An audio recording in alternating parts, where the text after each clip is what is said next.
we welcome in 1320 Kings insider James Ham. Is that how the little bodies got into Keegan Murray's wrist? Was it a magic school bus situation? Yeah, I think he's like you're almost describing the plot of Inner Space with Dennis Quaid Never years seen ago. that face. Oh, yeah, it's where they shrink him down and he's like in a little submarine. He goes into somebody's body. I think it's Inner Space. Yeah, Did they get all of the bodies out of Keegan Murray's wrist? yeah. I mean, it's kind of a strange term, but we've heard that before, like loose bodies hanging out. And why did you feel the need to ruin our week by telling us that Keegan Murray had a minor procedure yesterday?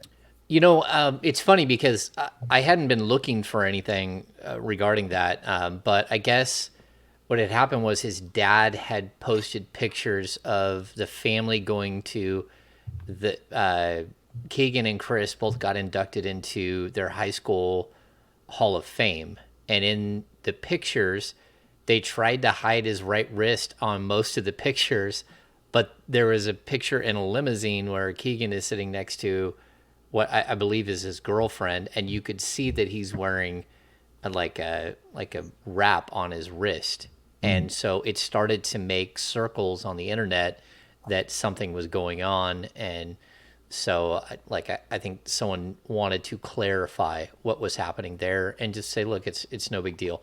Normally, if someone undergoes a procedure or a surgery during the off season, they hit us up or they send a press release. So I remember like 3 years ago, we got an email early in the offseason that Bogdan Bogdanovic had undergone a procedure on his knee. And when one of my editors at the time put surgery in the title, the Kings instantly called and said, it wasn't a surgery, it was a procedure.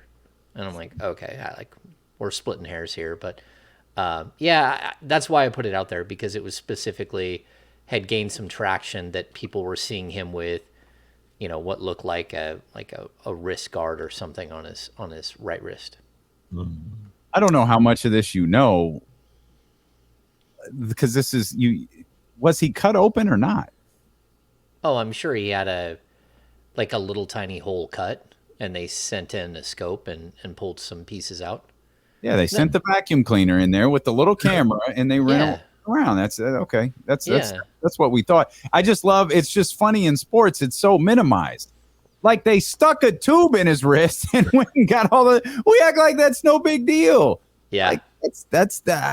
I mean, I guess these guys, they get treatment, that most of us don't, and they focus on their bodies 24/7. But it's just so weird to me. Oh, they stuck a tube in his wrist, vacuum a bunch of stuff out. Oh, he'll be fine.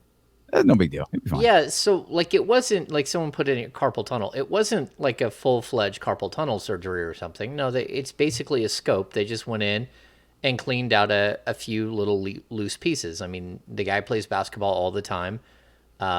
It's much better to have it in a wrist than in a knee, because then you're actually looking at a full-fledged scope. And those things, you never know. Like, again, Lionel Simmons had one scope on his knee and was never the same player. Some guys have 8 scopes and they're just out there playing like it's no big deal. You just never have any idea. But I think it should also be noted that, the Kings have dealt with a lot of wrist and hand injuries over the last couple of years. I mean, Terrence Davis broke a wrist last season. Even Tyrese Halliburton ended his college career with a broken wrist at Iowa. Iowa State. Iowa State. Yeah, Iowa State. Yeah, the Cyclones. They're used to this. This isn't a big deal. It's not like a huge rehab. And from what I know, he's already on the court just using his left hand. And that's okay because he's left-handed anyways. He just happens to shoot with his right, which is interesting. But he signs and writes and everything else with his left hand. He's LeBron James. That's what I was thinking. That's exactly who he is, LeBron James. No, he's like every other King who's left-handed. It's just different. Yeah.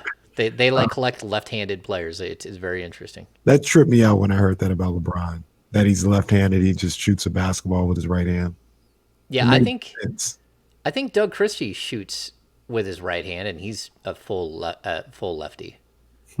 He's even got a bit of a hook. It's weird. I grew up. Both my parents are left-handed, but me, my brother, and my sister are all right-handed. It just skipped a generation, and then my oldest is left-handed, which is bizarre. But I feel bad for left-handed people because the whole world is made for right-handed people. Like watching a left-hander try to open, like use a can opener, it's painful to watch. It's absolutely painful to watch. I wanted to be left-handed so bad. Once I like got old enough to like, and I was playing basketball, I was like, man, I wish I was left-handed. I tried to make Reese left-handed. I put everything like in his little crib and bassinet on the left side. It didn't work that way. It's funny, like growing up with left-handed parents, like when you go out to dinner and you go sit in a booth, all the lefties sit on one side, all the righties sit on the other. If you're at a round table, you got to go lefty, lefty, righty, righty. If you go left, right, then you bang elbows when you're going to eat.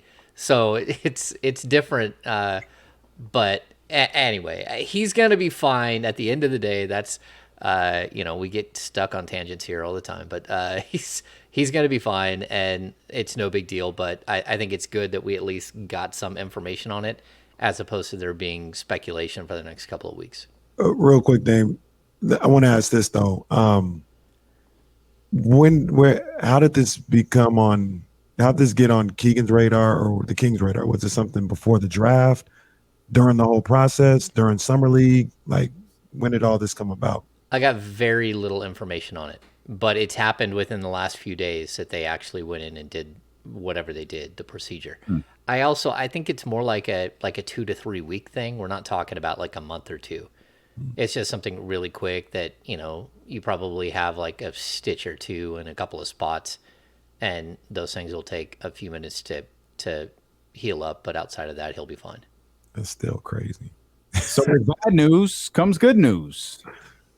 Matthew Dellavedova, the long speculated third point guard. We've asked who's the third man, and we learned today it'll be Matthew Dellavedova. What do you know about that? I mean, obviously we've talked. This is it's news because he signed. It sure felt like it was going this direction from jump, even though they talked to, it was a Shabazz Muhammad. They talked to or worked out at least a couple of other guys. We had hoped for Isaiah Thomas, or at least had discussed the idea of Isaiah Thomas a couple of times. But it felt like from jump, this might be going Matthew Dellavedova's way. Yeah, Dellavedova is an interesting signing. First of all, it's a 1-year deal. From what I've heard, it's a 1-year deal, and there's some minimal guarantees. I wouldn't expect it to be any major guarantee. I'd even be surprised if he got like a full, like what we're seeing from like the Chima Moneki contract, which is what, $250,000 if just as a signing bonus basically. And then if he makes a team, it's $500,000. I would think it would be less than that for Dellavedova. He hasn't played in the NBA in a year. When he did play, he only played 17 games. I did, like, over his last 4 years, he only played 118 games in the league. So he's a player who's been beat up and hasn't been able to shake the injury bug. He's fun.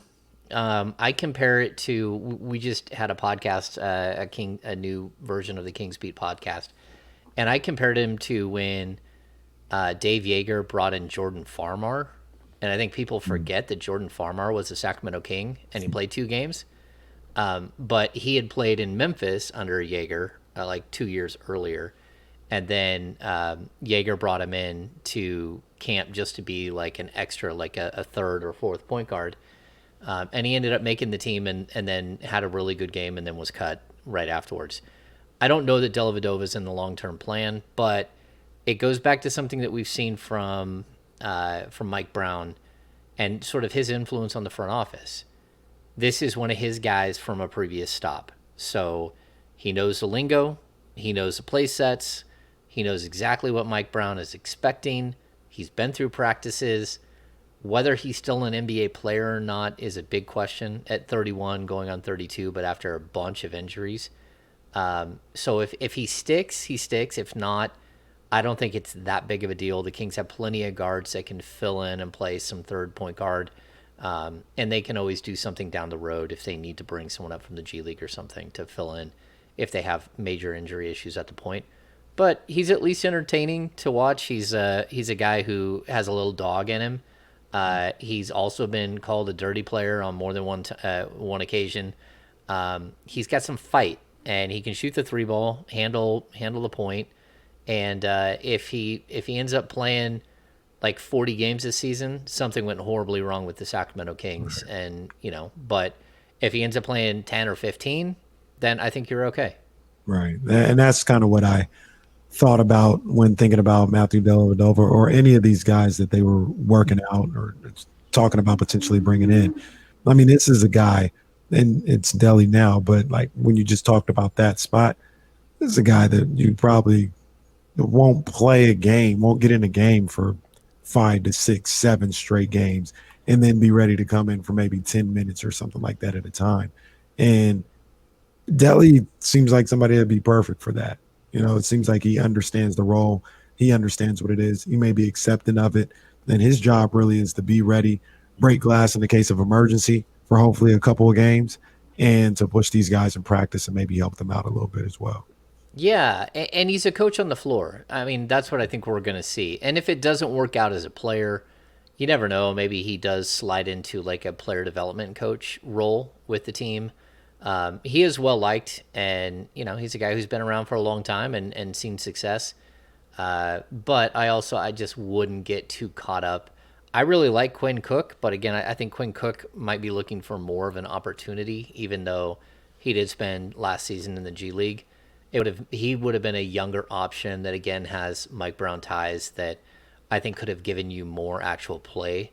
But this is a guy they settled on, and it is what it is. I mean, we're basically looking at like the 14th man or the 13th man, maybe the 15th man on the roster. Right. I think there are some other I'm going to ask you if there are some other potential ramifications for this signing. We're going to hang out with 1320 Kings insider James Ham as we continue here with D'Lo and KC, brought to you by McQueen and the Violet Fog, the smoothest gin in the world, handcrafted in Brazil here on ESPN 1320. I'm going to get up for a second, guys. Cool.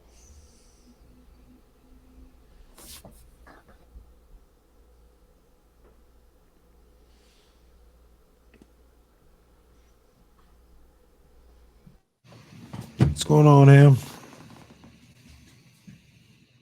Hey, what's happening, man? How are you?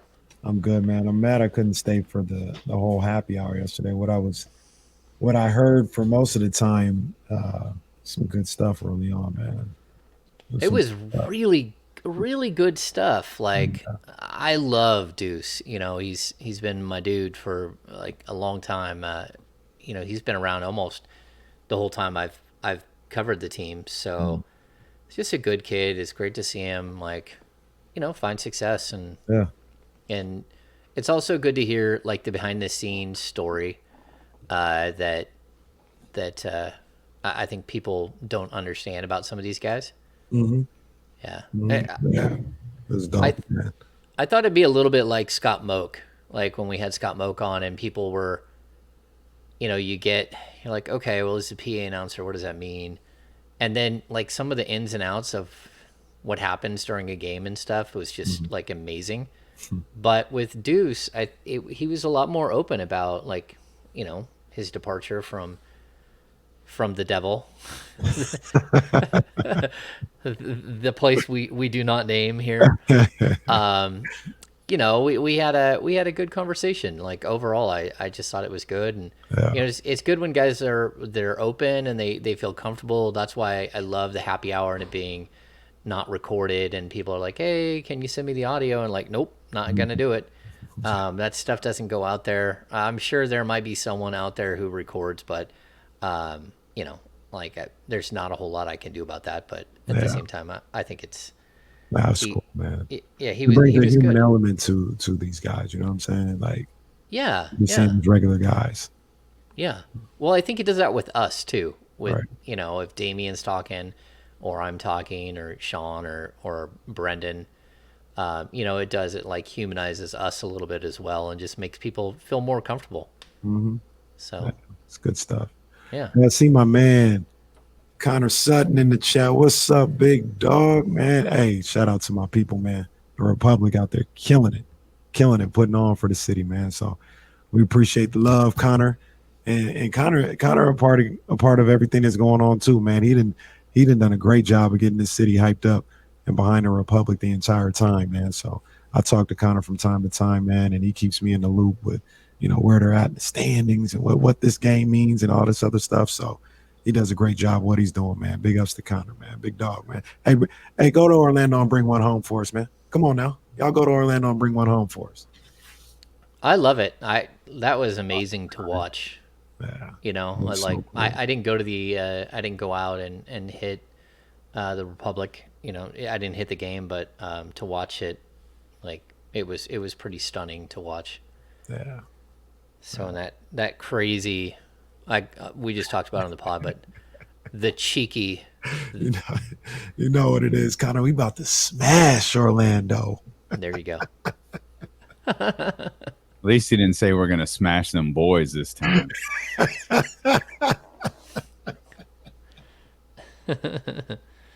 That's funny. That's funny, man.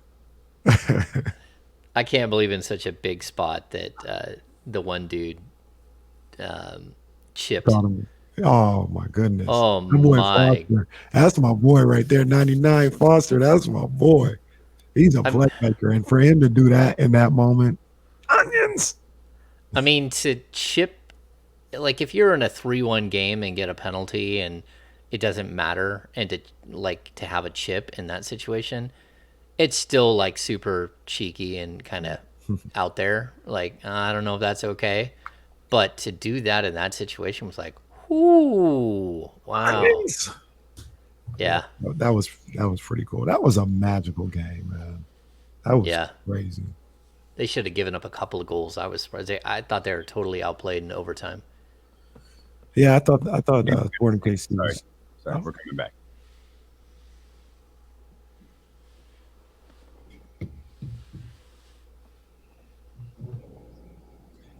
We'll get back into that conversation about the Sacramento Republic. Shout out to our man Connor, tapped in here on YouTube. Good luck to the Republic going for that U.S. Open Cup. Us getting back on the air. It broke up Ham's new show, The Republic Beat. You know what I mean? The Republic Beat. Yes. The Republic. It goes with everything, right? Yeah. The construction beat, Republic beat. After last night, the rum and coke beat. It was a rum and coke beat. That was a big rum and coke. It was. Yeah. It's off the record, but I did. You had a rum and coke that was the size of this cup I got here. It's in one of my big giant mason jars. Yeah. We got a couple hours in. I was like, boy, Ham's really letting them fly tonight. That was a good, I don't know, like a third of that jar was Sailor Jerry's. Yeah, I was feeling good. Yeah. Dated August 23rd, 2014. I told you 13, 14 was crazy, bro. Don't hold those years against me. At I am K Diddy. 50 Cent and Richard Sherman sound like scorned women. Kenny's blocked by Richard Sherman, and we've been dissecting the various reasons why he's blocked by Richard Sherman. Hey, man, don't hold nothing from 13, 14 against me, man. It was a wild time. I didn't see journalism in my future, so I was just saying whatever. Don't hold 13, 14 against me, man. Wow, for you, buddy. I thought maybe you went to Cal or something, and he's blocking you because he's a Stanford guy. No, I was a Niner fan. Well, I am a Niner fan. Clearly. In 13, 14, I'm telling you, boy, that was, it got heated. It got heated on Twitter. Are you blocked by anybody, James, that you know of? I don't think so. Like, I'm one of the few people in the world that aren't blocked by Tim Kawakami. Wow. No, I'm definitely blocked by Tim Kawakami. Yeah, like I'm not blocked by Tim. No, I mean, maybe there are people out there. I certainly have blocked quite a few. Like I have a band hammer. I swing it on occasion, but you usually have to do something pretty far out there to get me to block you. And I mean, we've seen it here. Like King's Insight, they got blocked. He's still blocked. So I feel bad. I feel bad for. Maybe I'll unblock you, but you have to stop making fake James Ham Twitter accounts, and that's how you get blocked. See, it's things like that, or like massive profanity aimed at me or on occasion, if you like get under my skin with political stuff in my timeline, I don't want to see it. Yeah, I feel you. Wizzo Mac got blocked by Keisha Cole, and I don't know why that's so funny to me. Bro, Not enough. I have a great picture of me and a young Keisha Cole right before she blew up. Uh-huh. You'd never know. Really? You would never know it was her. Yeah. That's my girl too, Keisha Cole. I had the biggest crush on Keisha. That's new. I like Keisha. Yeah. A little bit different. We were talking about the Republic. James, did we? I don't think we did. Where would you rank that Republic win in Sac Sports moments? Oh, it's pretty high. I mean, it was amazing to watch, but the River Cats have won some championships. We have the Monarchs championship, which is probably the height of everything. Mm-hmm. Didn't like the Sacramento Surge win a championship? Was it the Surge or the Gold? No, it was the Surge. The Surge one. Either the Surge or what was it, the Gold Miner? Gold Miners. Yeah, I think the yeah. Surge one though. I went to a couple of League. those. Yeah, I went to a few games out there. I don't know. It's tough because, like if they win it all, then I think it's the biggest of the biggest. It's not the biggest of the biggest. The Monarchs are still the biggest of the biggest. And they deserve all their props. They're like, the Kings never got over the hump. But you can go back to some of those Kings series. The first time the Kings made it out of the first round in like 99, 2000. That was a monumental moment because before that it had just been like they'd only made the playoffs, the year before, but also like twice, and since they'd moved to Sacramento, and they hadn't really done much. So that was big. Making it all the way to the Western Conference Finals is big. But as far as like single games, I'm not going to say like the Tyreek Evans game winner was bigger than what we saw from the Republic. That was nuts. And the fact that they just keep knocking off MLS teams, it's just, I just wish it would have gone different. This team would already have MLS because they deserve it. The fans deserve it. And it's such a bummer that they haven't been able to figure out, the Wales situation and all that. Right. Yeah, that's got to get rectified. I think there's still a slot in MLS, although a lot of people thought, the MLS is kind of leaning towards like Vegas or a couple other people. Now they're almost they'd almost left Sacramento in the dust, but maybe this US Open Cup run will open their eyes back up, and more importantly, the atmosphere that was at the Heart Health Park on Wednesday night should open a lot of eyes in MLS offices if they didn't already know, or if they had forgotten, or whatever the case may be. Like, how can they may have to David Stern, this situation for an MLS team and be like, give Sacramento every opportunity they need, because that's a market right there that I feel the MLS needs. They need that type of market.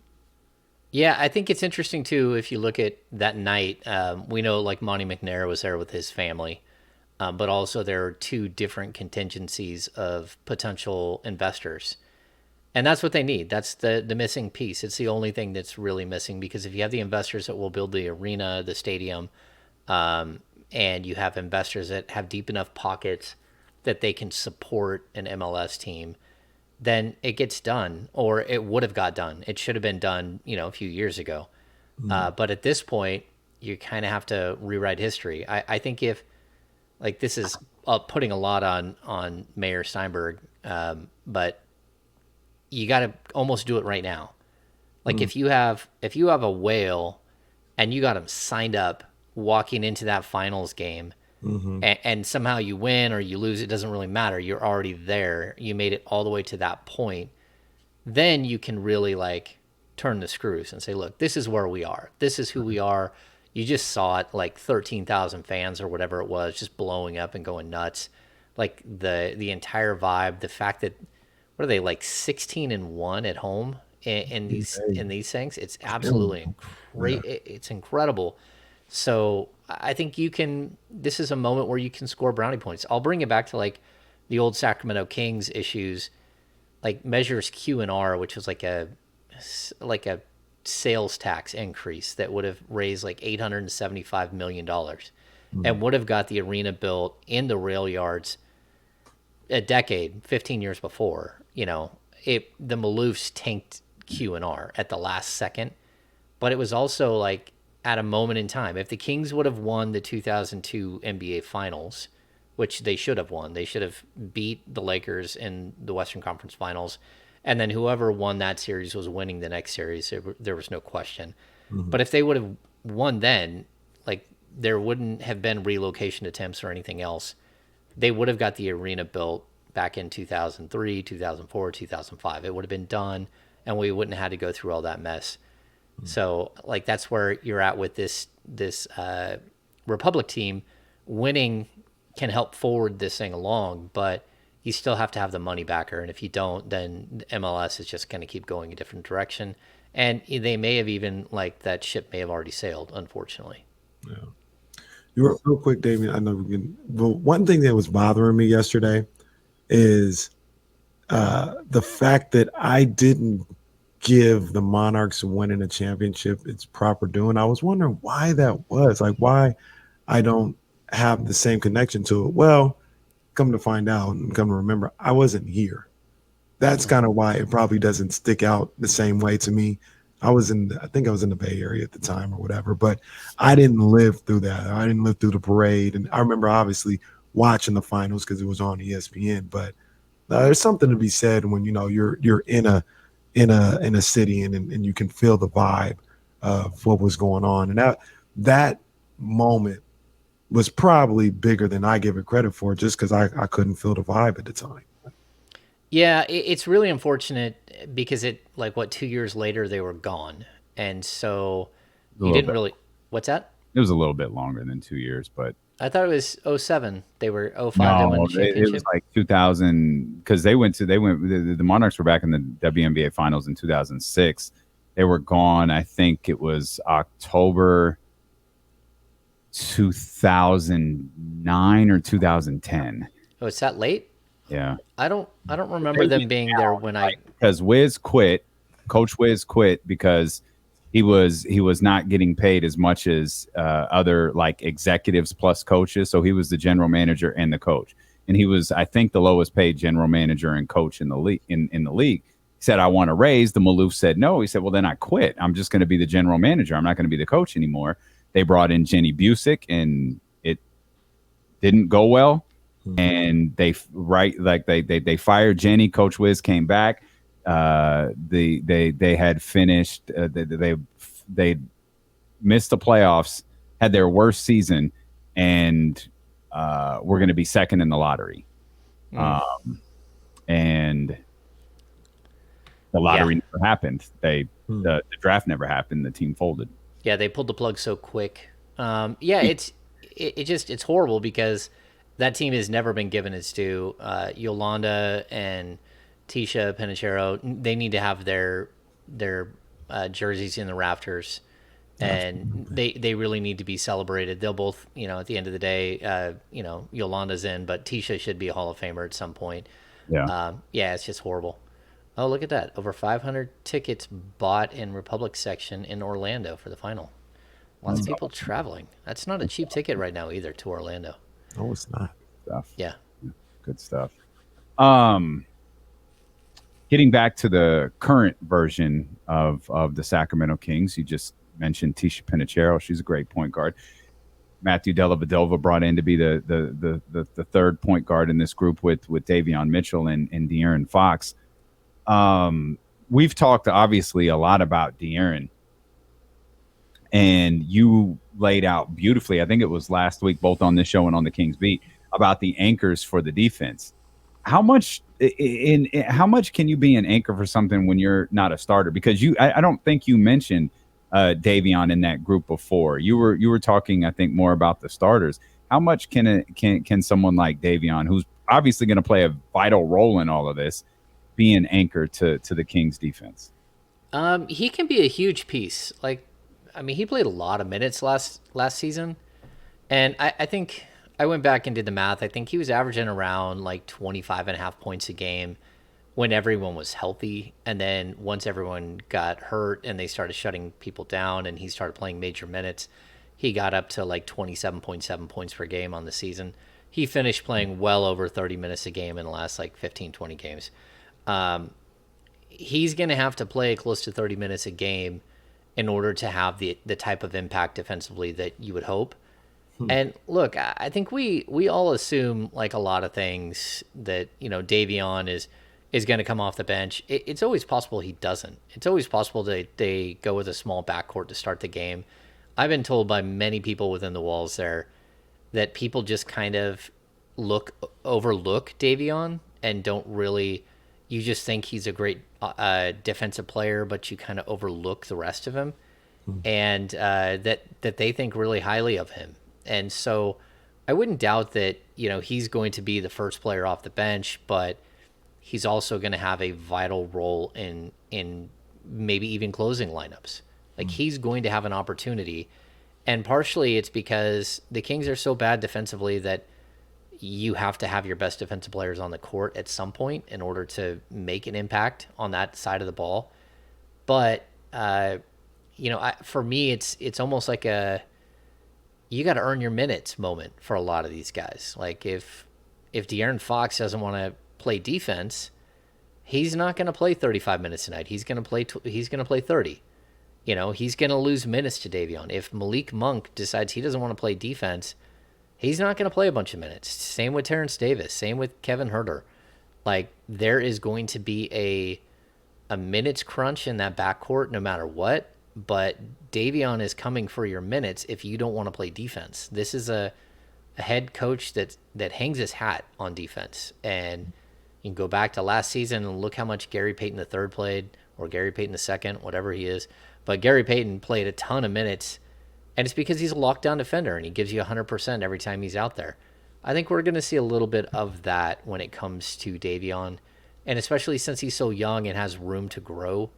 You know, I went back and compared him to Patrick Beverley in the first year he actually got minutes was his second NBA season.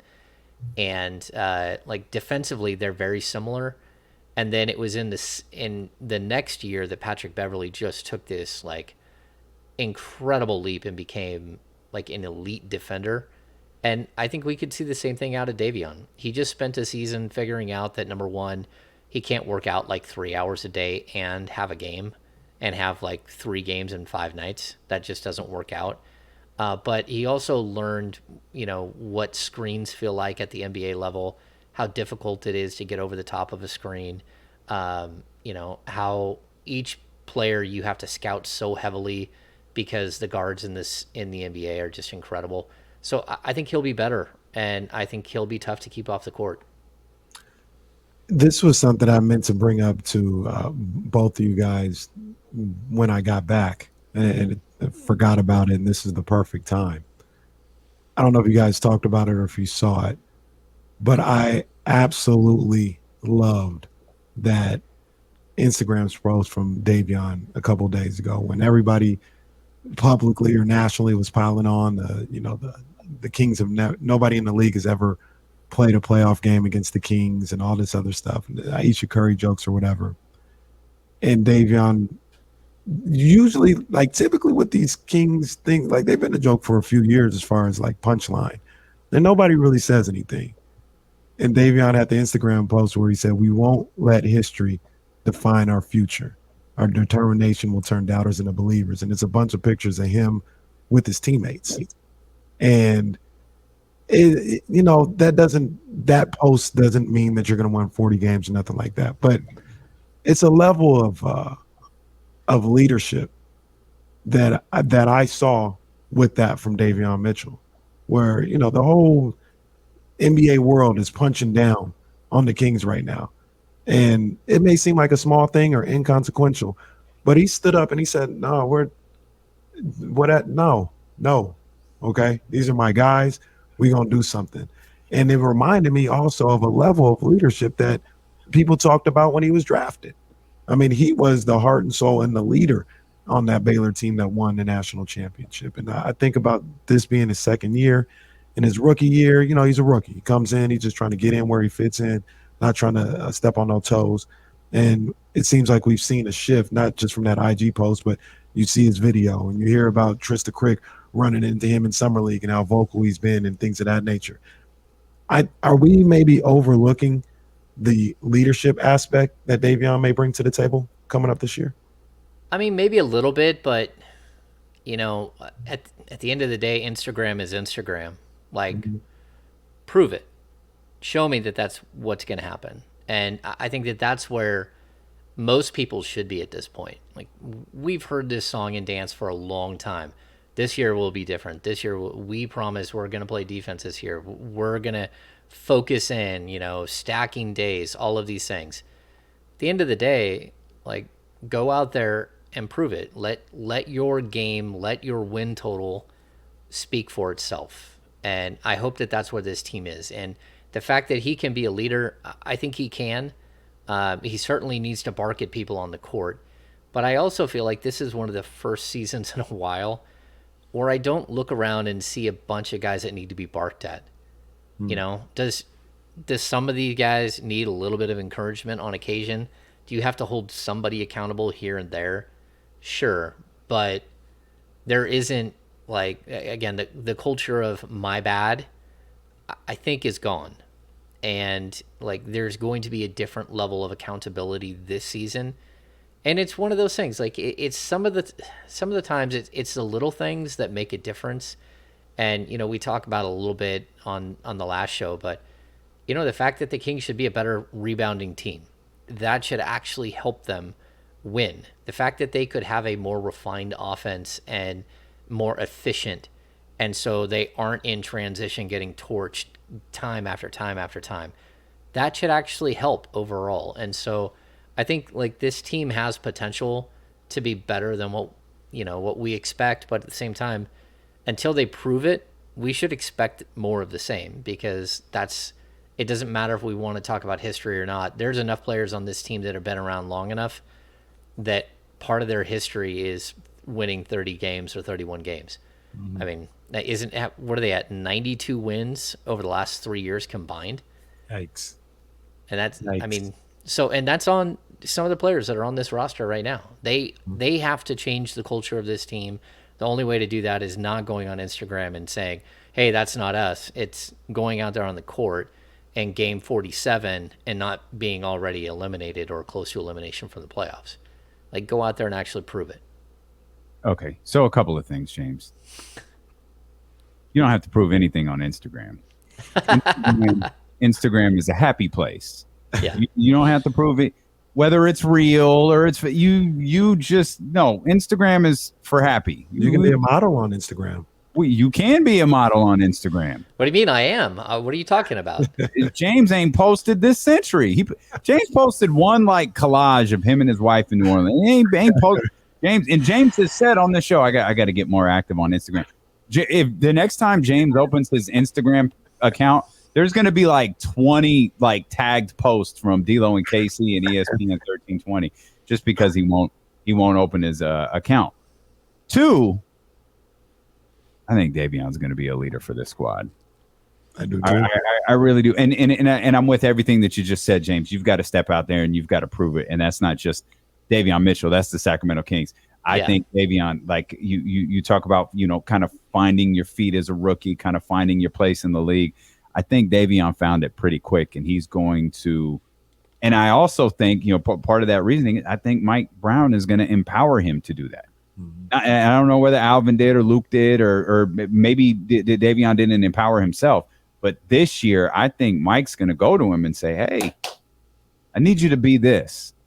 You are this, and this is how I want you to act here. Like, I think Davion's going to play a huge role with this team this year.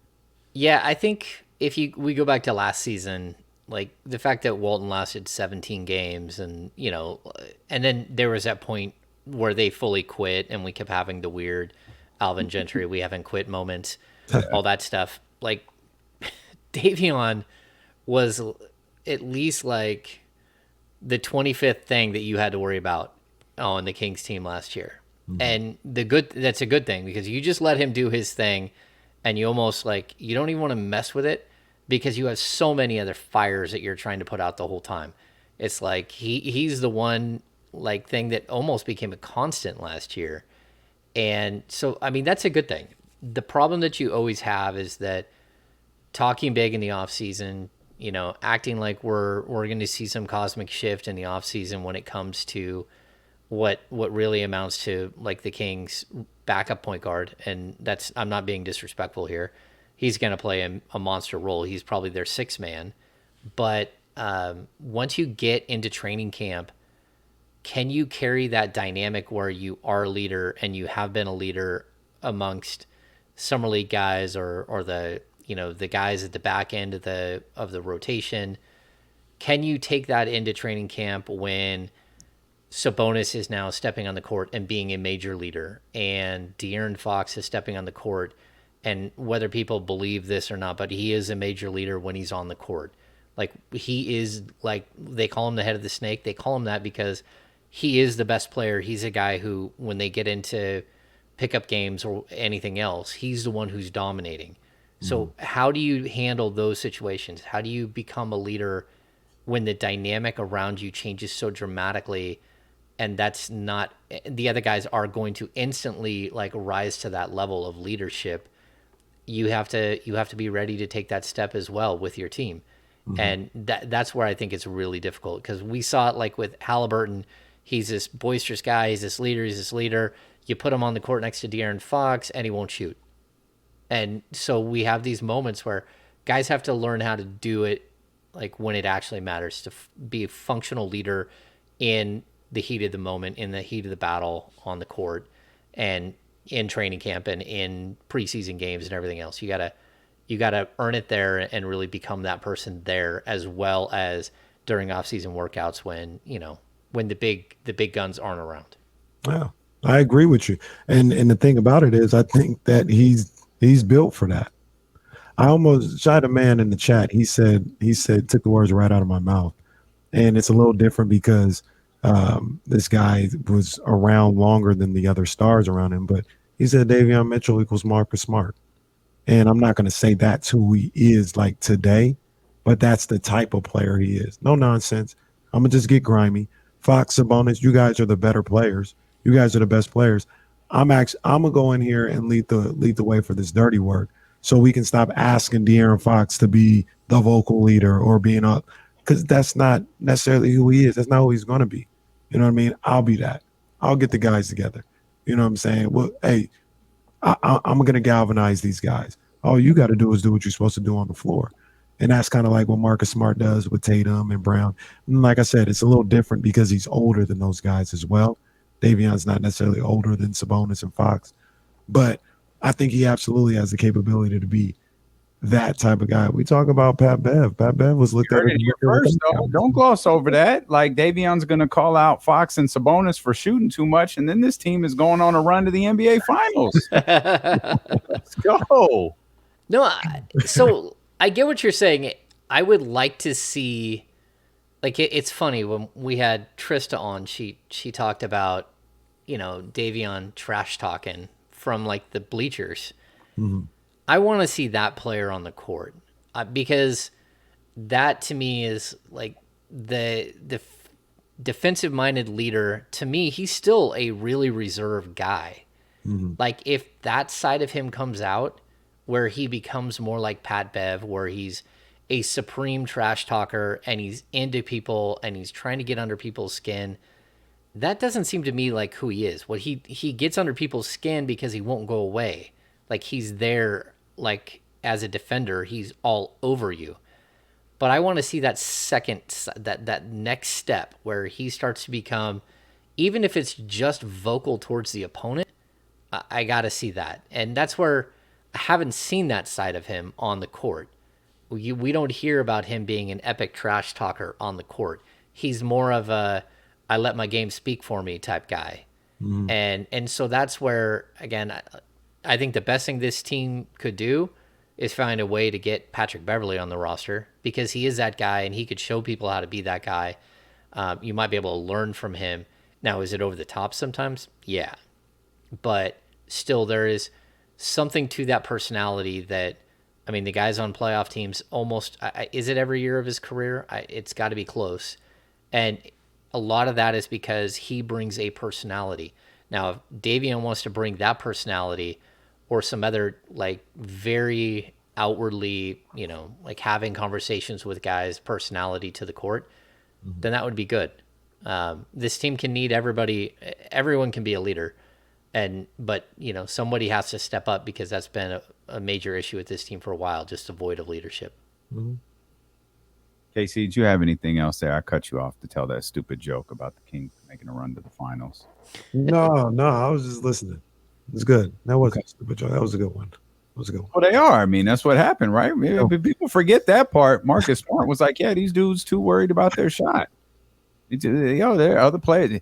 Davion going to be out there advocating for Malik Monk and Kevin Huerter and the rest of the squad. And then here we go off to the NBA finals. One other note, I think with the Delly signing today, is that all the roster spots? Technically, yes, but no. During the offseason... Glad we straightened that out. Yeah. I'll explain. So during the regular season, you're allowed to have 15 players on the main roster, and you're allowed to have your two two-ways, so 17 total.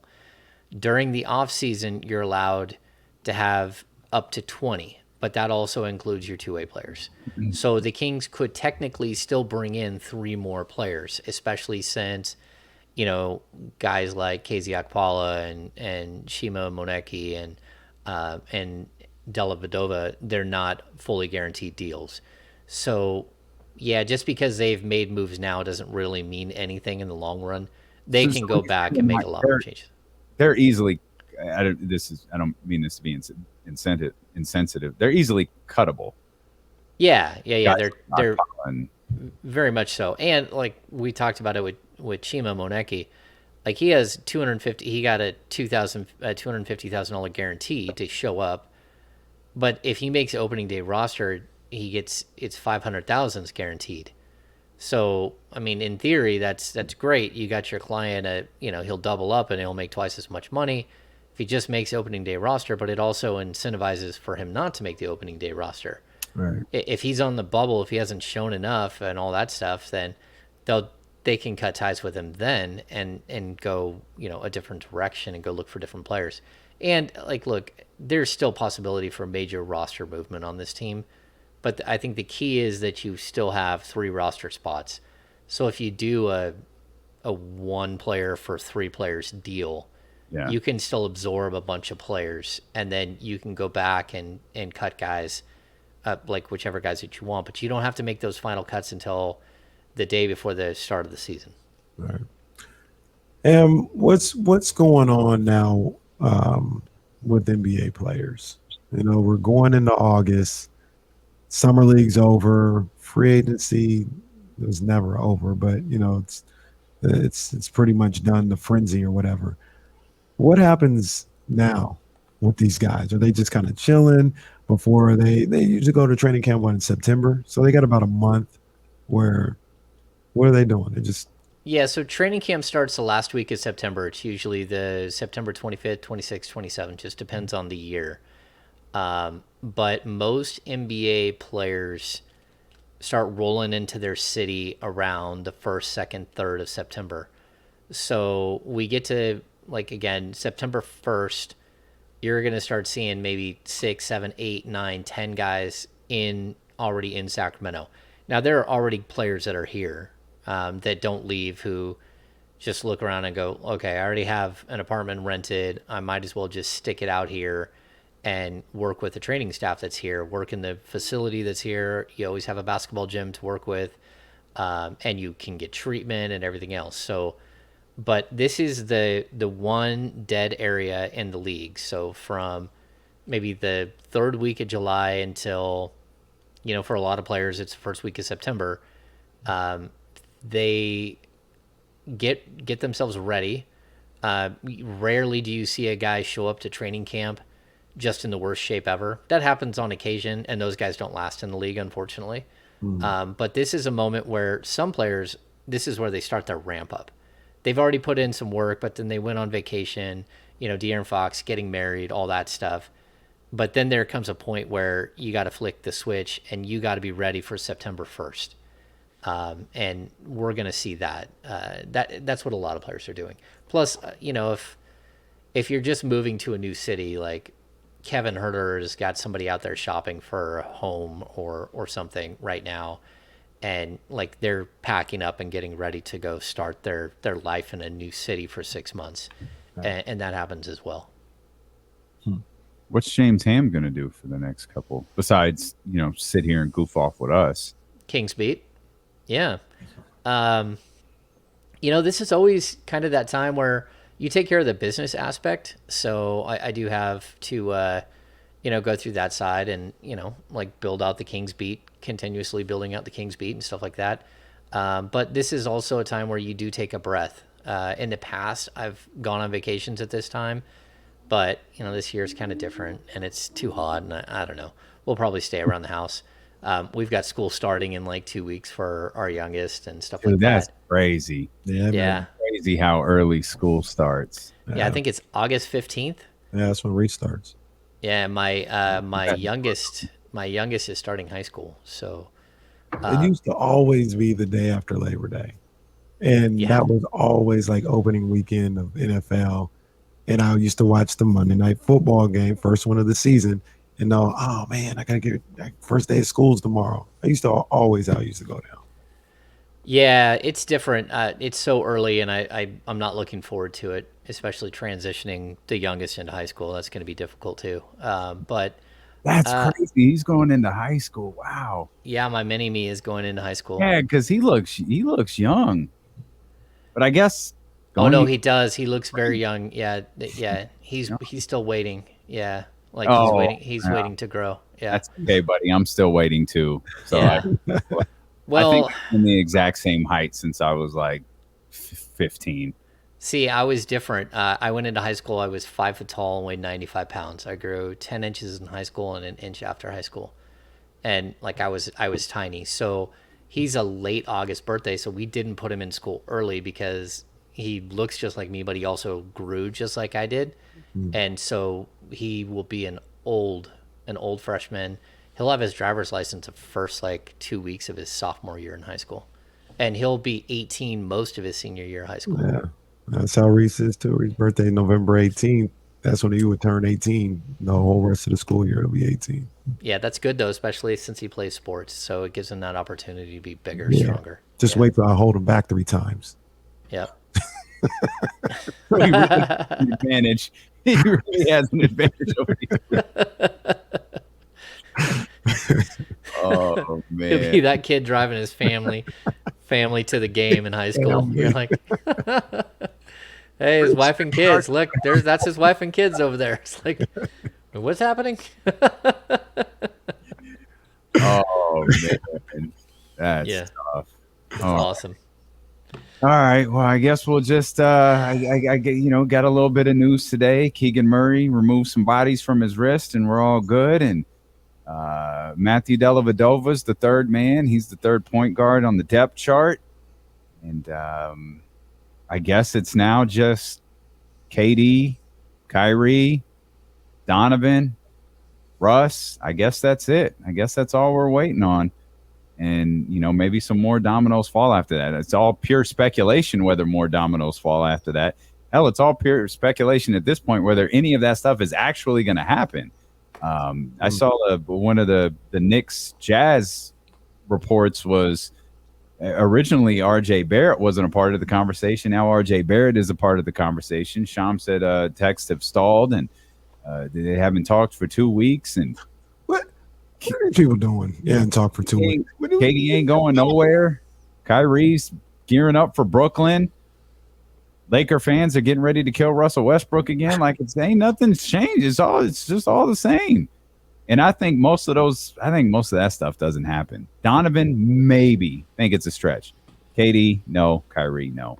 But whatever happens or doesn't, we'll be here to cover it. We appreciate you so much for being with us. Make sure you check out the Kings Beat podcast, available wherever you get podcasts from.